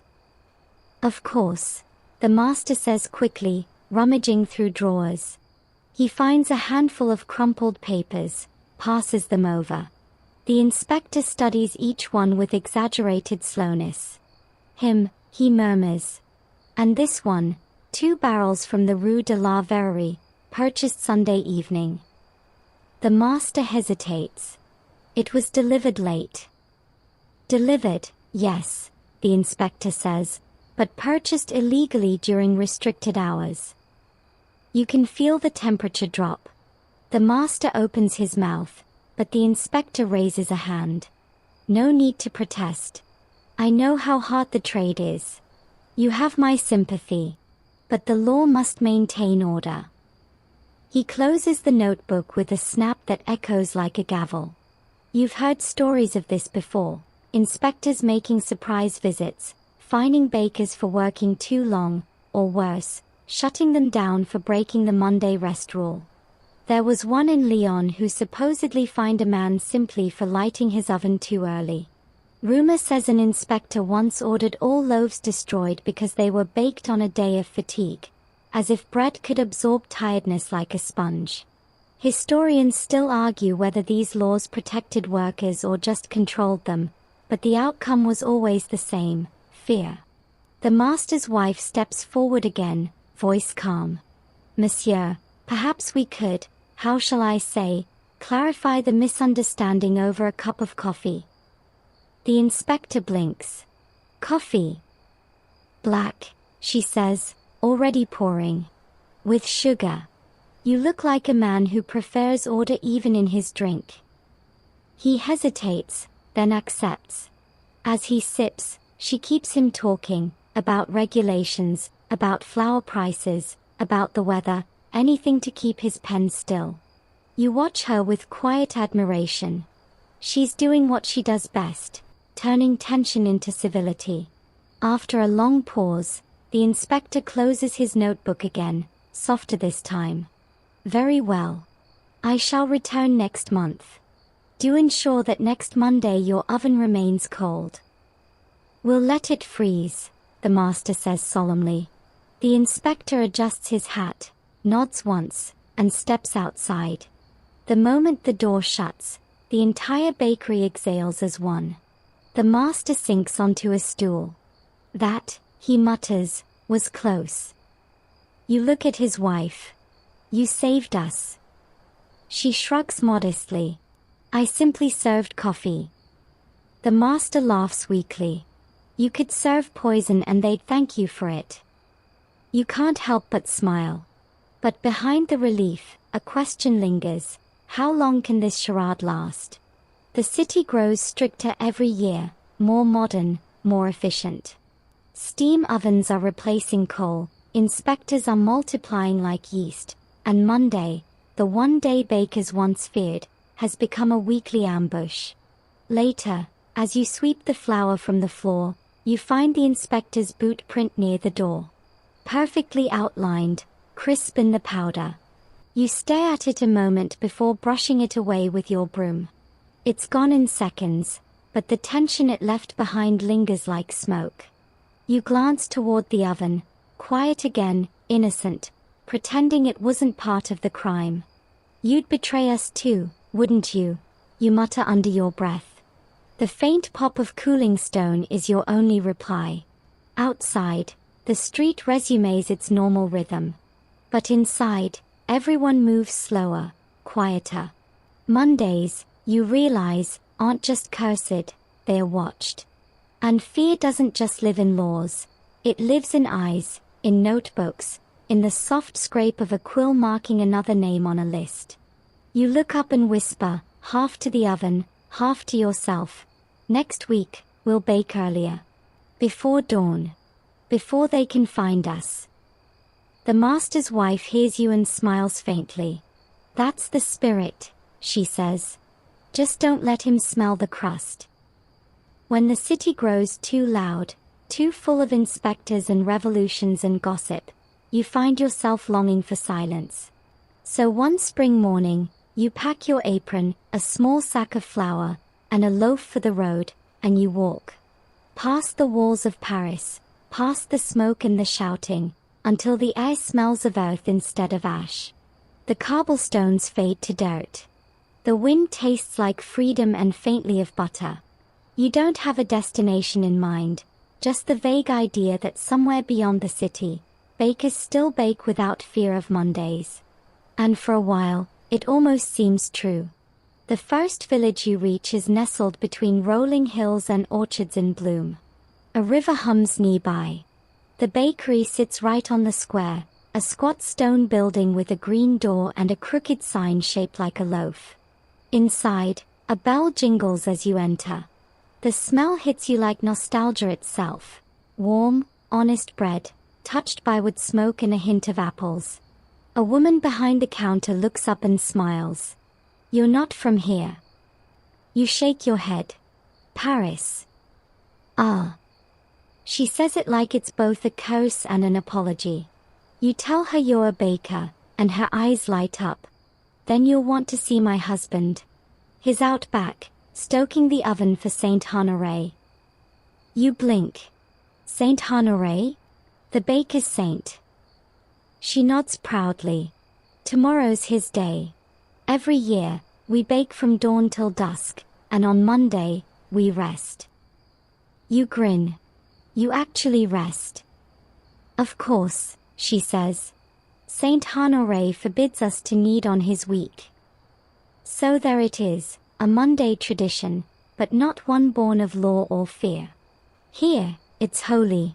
The baker emerges from the back, hands dusted white. A Paris baker, eh? Then you must know what a real baguette is supposed to look like. You smile. I know what it's supposed to pretend to look like. He laughs, claps you on the shoulder, and invites you to help. His oven is smaller than yours in Paris, built from river stones, its mouth blackened from years of loyal service. He works slower, more deliberately, as if each loaf deserves its own story. As you shape dough beside him, he tells you how every region in France has its Monday superstition. Here, he says, if you bake on Monday, the dough will sulk. In Burgundy, they say it grows mold overnight. Down in Marseille, they whisper that it turns to stone. You raise an eyebrow. And you believe that? He grins. I believe in the excuse.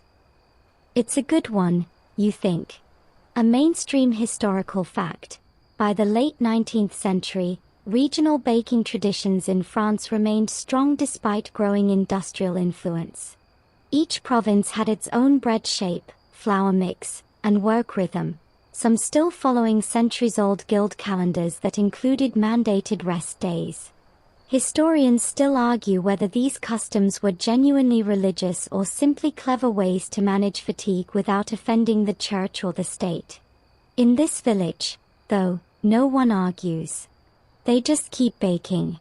The rhythm feels less like labor and more like breathing. Children run through the shop, stealing scraps of dough. The mayor himself stops by for a laugh and a loaf. Nobody hurries.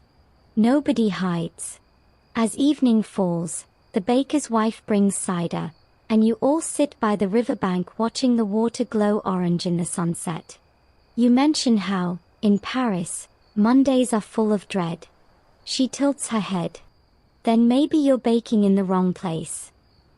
You laugh softly. Maybe. Later, you travel farther south, through villages and vineyards, where every Monday tells a new story. In one town, bakers hang old wooden peels above their doors for good luck. In another, they leave a loaf on the windowsill overnight so the spirits of hungry travelers can bless the bakery. In some rural parts of Normandy, bakers used to press a small coin into the first loaf of the week for prosperity, though the real trick was remembering which loaf it was before someone cracked a tooth. The more you wander, the more you see how fear and faith mingle like flour and water. Mondays aren't cursed everywhere, they are transformed, softened by folklore. You even hear a rumor of a town where the baker's oven supposedly refused to light on Mondays, no matter who tried. Locals still leave a candle in the window to appease it. You start to understand that the fear you felt in Paris wasn't about bread at all, it was about control. Out here, bread still belongs to the people who bake it, not the laws that measure it. One evening, in a coastal village near La Rochelle, you find yourself helping an old widow named Madame Vernet. She's too frail to knead but insists on baking anyway. Her hands tremble, yet her dough rises beautifully. When you ask her how, she smiles. Because I talk to it. Bread likes company. You chuckle, thinking she's joking, but she's perfectly serious. When my husband died, she says, the oven wouldn't warm for a week. So I sat beside it and told it stories. Then it started again. Historians still argue whether rural bakers truly believed ovens had spirits or whether such tales were metaphors for care and tradition.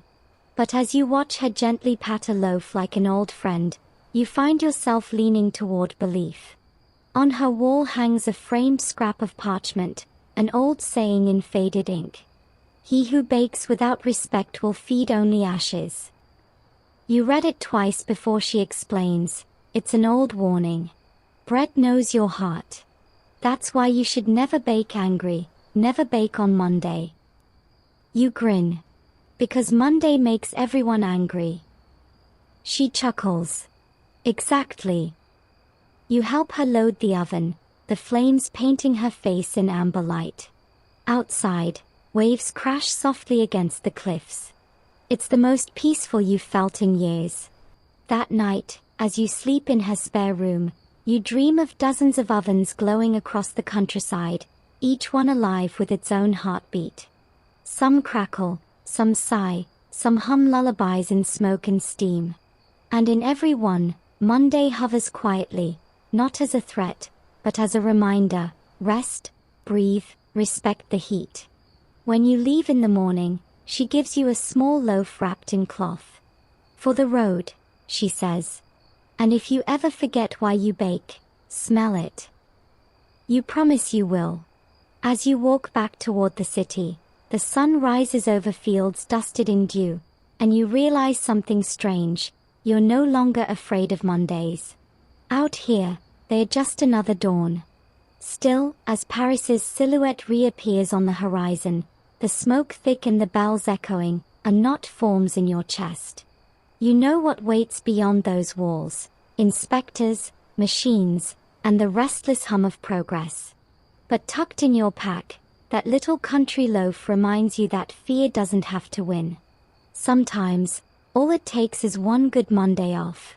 When you return to Paris, it feels like a different city entirely.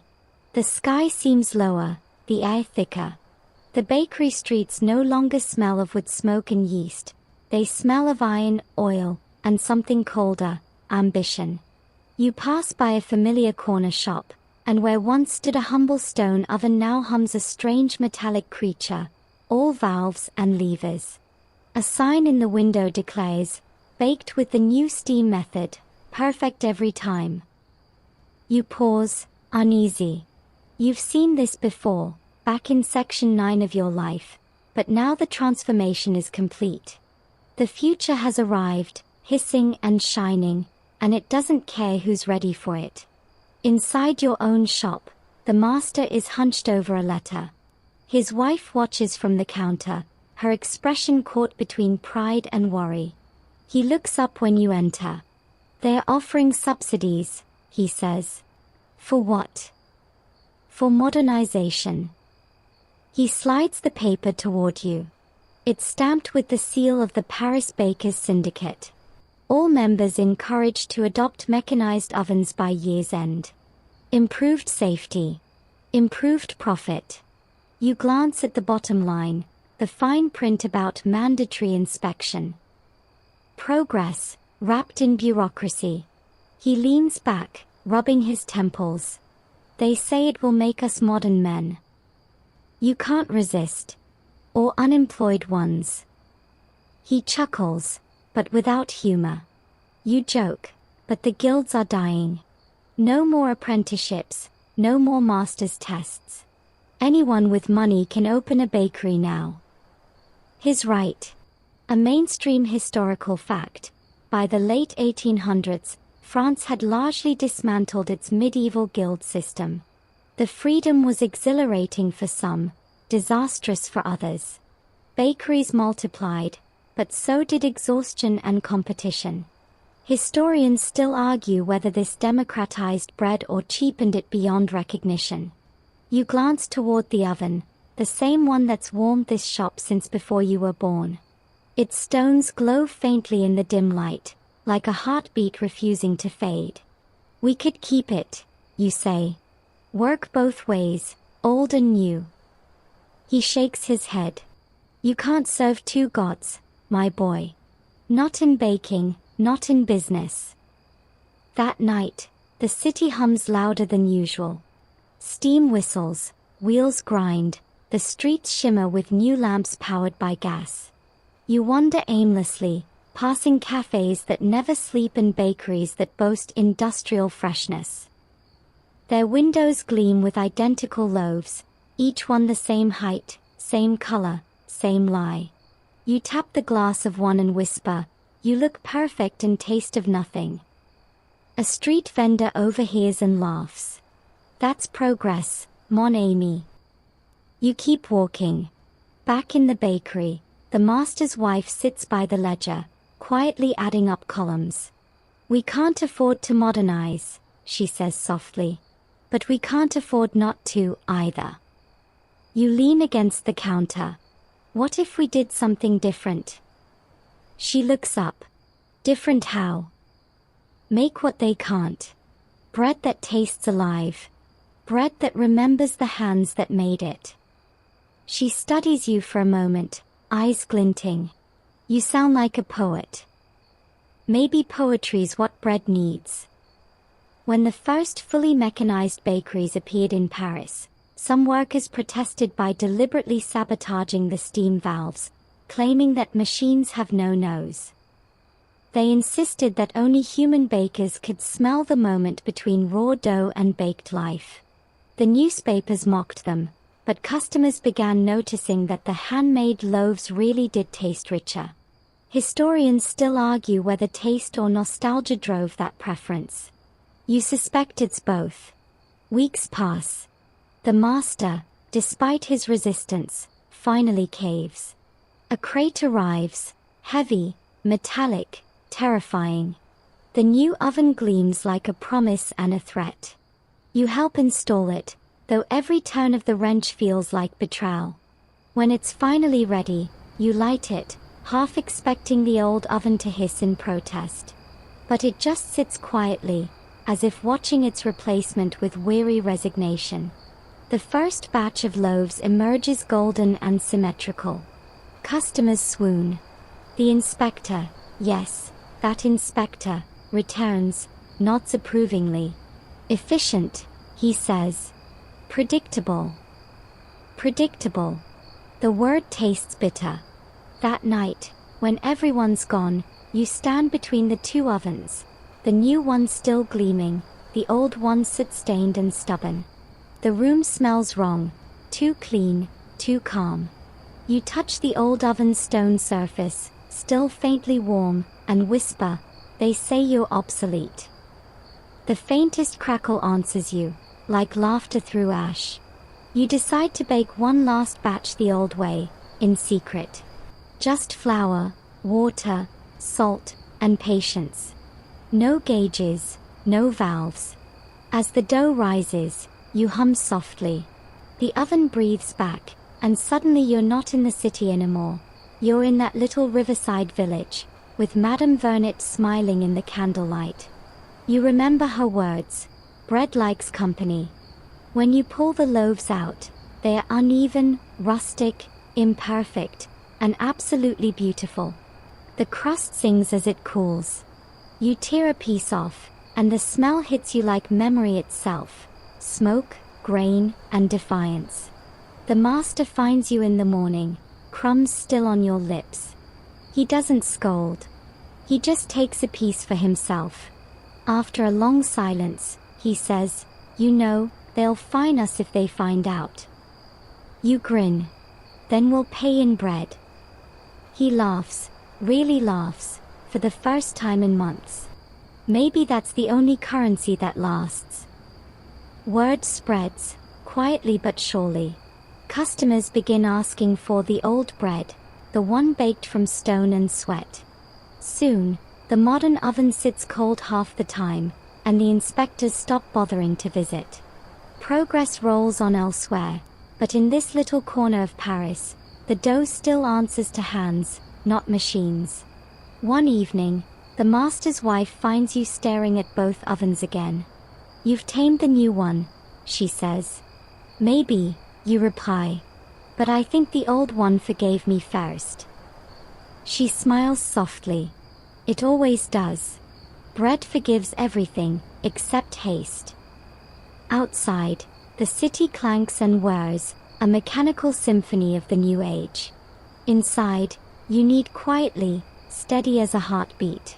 And for the first time in years, you think maybe there's room for both worlds, the one that hums and the one that breathes. Still, when Monday comes, you refuse to light either oven. Not from fear, but from respect. You sit by the dark stones, sip your coffee, and let the silence rise around you like dough left to rest. You wake before dawn again, though now the streets outside your bakery are quieter. The gaslights flicker in the mist, and the city seems to hold its breath. Monday. Once, that word made your stomach knot. Now it's simply another name for pause. You light no oven. The air remains cool, almost reverent. You step outside, hands in your apron pockets, and look toward the Seine, where the first light of morning paints the water silver. Paris hums faintly in the distance, the rattle of carts, the faint echo of church bells, but here on your narrow street, all is still. The bakeries around you have changed. Some have grown larger, swallowing neighboring shops. Others have disappeared, replaced by cafes or tiny modern bread counters with shiny brass signs. And yet, somehow, the smell of baking still threads through the air. The city refuses to forget its own hunger. You wander through the alleys, nodding to a few familiar faces, an apprentice hurrying with a basket, a miller pushing his cart, a weary baker leaning on his broom. You can tell by their eyes who still works the old way and who's surrendered to the new machines. The difference isn't in the bread, it's in the rhythm of their breathing. You think about how far you've come, from the cramped, soot-streaked ovens of your youth to this quieter understanding of why Mondays once terrified bakers. It was never just exhaustion. It was fear of stillness itself, the fear that if you stopped, even for a day, the dough of your life might collapse. A mainstream historical fact: by the end of the 19th century, French bakers had finally won legal recognition of their right to rest one day each week, usually Monday, after decades of dispute. But historians still argue whether that rest was truly a victory or merely a concession to inevitable burnout. You lean against a wall, remembering those first frantic years. The master shouting, the inspectors measuring, the endless nights of kneading dough while your hands trembled from fatigue. Mondays weren't rest days. They were punishment, the forced stillness after breaking yourself to feed a city that never stopped eating. Now, though, you see the irony. Fear made the day worse. The more bakers fought to defy Monday, the heavier it became. Maybe that's what all curses are, rituals of resistance that forget their own purpose. You return to your bakery as the sun climbs higher. The master's wife, now silver-haired, waits by the counter, sipping tea. She smiles as you enter. You didn't like the oven? Not today, you say. It's Monday. She nods approvingly. Saint Honoré would be proud. You both laugh softly. The shop feels smaller now, but warmer. On the shelf behind you sit two loaves, one perfectly symmetrical, baked in the steam oven, the other uneven, baked in the old stone hearth. You've kept both, not as rivals but as reminders. Two sides of the same history. Some bakers in Lyon used to leave a single loaf unbaked on Monday, marked with a cross of flour, to symbolize rest and humility before the week's labor. You like that image, a promise that not every dough must rise, not every fire must burn. Outside, a boy passes, whistling, holding a small paper bag of warm rolls from another shop. He stops to peek through your window. You wave him in. Bread? You ask. He shakes his head. I just wanted to see the old oven. You smile and beckon him closer. The oven squats in the corner like an old guardian, cracked but steady. You brush your hand over its surface. This oven fed more people than you can imagine, you tell him. It burned for half a century without rest. Why'd you stop it? The boy asks. Because even fire needs sleep. He nods solemnly, as if you've told him a secret, and darts away again, leaving only the echo of his shoes against the cobblestones. The day passes slowly. You mend a few tools, wipe down the counter, hum old songs that smell faintly of flour. As the light softens, you realize how peaceful it feels to have nothing urgent pressing against you, to exist between loaves, between labors. Historians still argue whether bakers ever truly conquered the Monday curse, or if it simply evolved into the modern start of the week dread. But you suspect the fear never vanished, it just found new ovens to haunt. Offices, classrooms, inboxes. The ghost of exhaustion reborn in other industries, still whispering, you can't rest yet. You smile sadly at the thought. Oh, but we can, you murmur. As evening falls, the master joins you one last time. He's older now, slower, but his hands still bear the faint dust of flour. Do you remember, he says, when Mondays used to feel like funerals? You nod. Now they feel like funerals for worry. He chuckles, sits beside you, and together you listen to the quiet. The ovens are cold, yet somehow the room still feels alive, the air full of invisible warmth, like a loaf that's already been baked and eaten, leaving only satisfaction behind. You think of all the people who came before, the apprentices who slept by the fire, the bakers who cursed the calendar, the wives who counted coins by candlelight. Their Mondays were heavy, yes, but they built something lasting, a rhythm of endurance that still feeds the world. And as night settles, you realize the truth. Fear was never the enemy. Forgetting to rest was. You rise, stretch, and glance at both ovens one last time. "Good night, old friends," you whisper. "Dream of crusts and clouds." Then you lock the door, step into the moonlit street, and breathe deeply. The air smells faintly of ash, butter, and memory. For the first time in your life, you're not hurrying anywhere. You're simply walking home on a Monday night, content to let the city's heartbeat slow with yours. As the story fades, you can feel the warmth of the ovens drifting into the background, slowly cooling, softly sighing. The rhythm of kneading, the hiss of steam, the laughter of apprentices, all dissolve into a quiet hum, like the steady breath before sleep. You picture that old stone bakery, resting beneath the stars. The counters are clean, the bread is gone, and the air smells of cooling crusts and wood ash. Somewhere, a single ember still glows, faint but alive, a reminder that work and rest, fire and silence, are not enemies but dance partners. You imagine yourself walking through that peaceful Paris night, hands empty, heart light. The city no longer demands anything from you. Even Monday, once a specter of fatigue, now feels gentle, a lull between labors, a whispered permission to stop striving for a moment. The same sky stretches over you, silver and forgiving. Maybe that's what the bakers of old were really afraid of, not the day itself, but the strange, unsettling kindness of stillness. You take a slow breath. You let it out.